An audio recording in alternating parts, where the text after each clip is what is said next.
saya Sinta Ayuningrum. Saya Sherly Oktaviani. Saya Amelpa Andena. Baiklah, tugas video ini dibuat untuk memenuhi tugas biokimia 1 yang diampu oleh Bapak Dr. Andes Made Sukaryawan, MSc, PhD.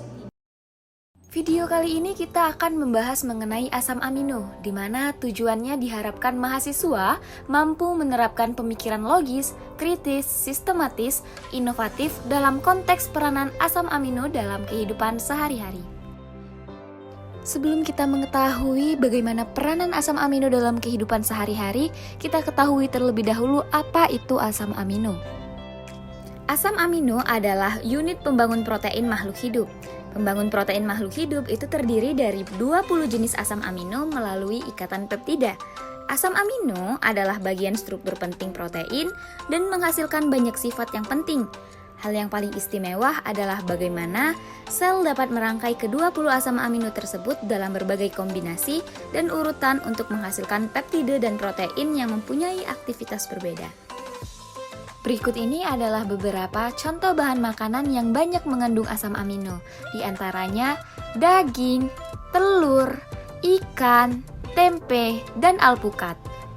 Adapun prosedur proyek yang dilakukan dalam pembuatan video kali ini, pertama, mencari sumber materi tentang asam amino. Kedua, mencari bahan atau sampel yang akan digunakan.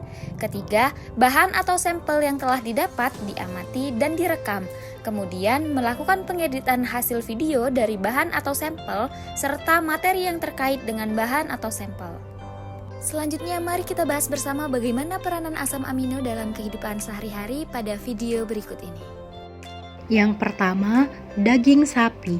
Di dalam daging sapi mengandung asam amino esensial dan asam amino non-esensial. Kandungan asam amino esensial yang cukup lengkap dalam daging seperti contohnya lisin, yang memainkan peran penting dalam produksi berbagai protein, pembentuk jaringan tubuh, hormon, enzim, dan antibodi. Yang kedua, telur. Telur menunjukkan kandungan asam amino sebanyak 17 macam. Salah satu kandungan asam amino esensial yang terbanyak pada telur adalah isoleusin, yang berperan dalam proses penyembuhan luka dan meningkatkan daya tahan tubuh. Yang ketiga, ikan. Asam amino yang terdapat pada ikan adalah 14 jenis yang terdiri dari 7 asam amino esensial dan 7 asam amino non-esensial. Manfaatnya ialah dapat meningkatkan perkembangan otot dengan menstimulasi hormon pertumbuhan. Asam amino lisin yang terkandung dalam ikan bermanfaat untuk membantu pembentukan kolagen, jaringan otot, dan pusat produksi hormon pertumbuhan. Keempat, tempe.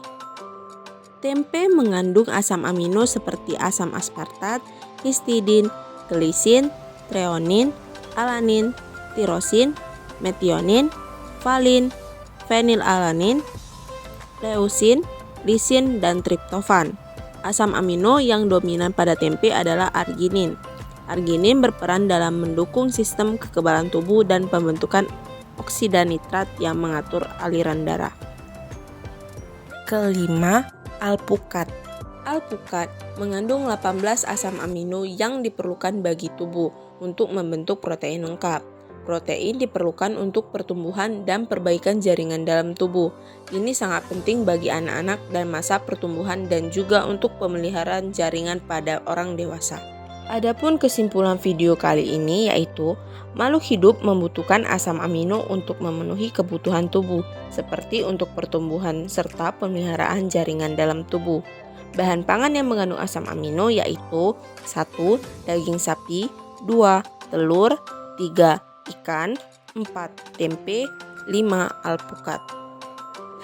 Baiklah, itulah materi yang dapat kami bahas. Semoga bermanfaat. Sampai jumpa di video selanjutnya. Wassalamualaikum warahmatullahi wabarakatuh.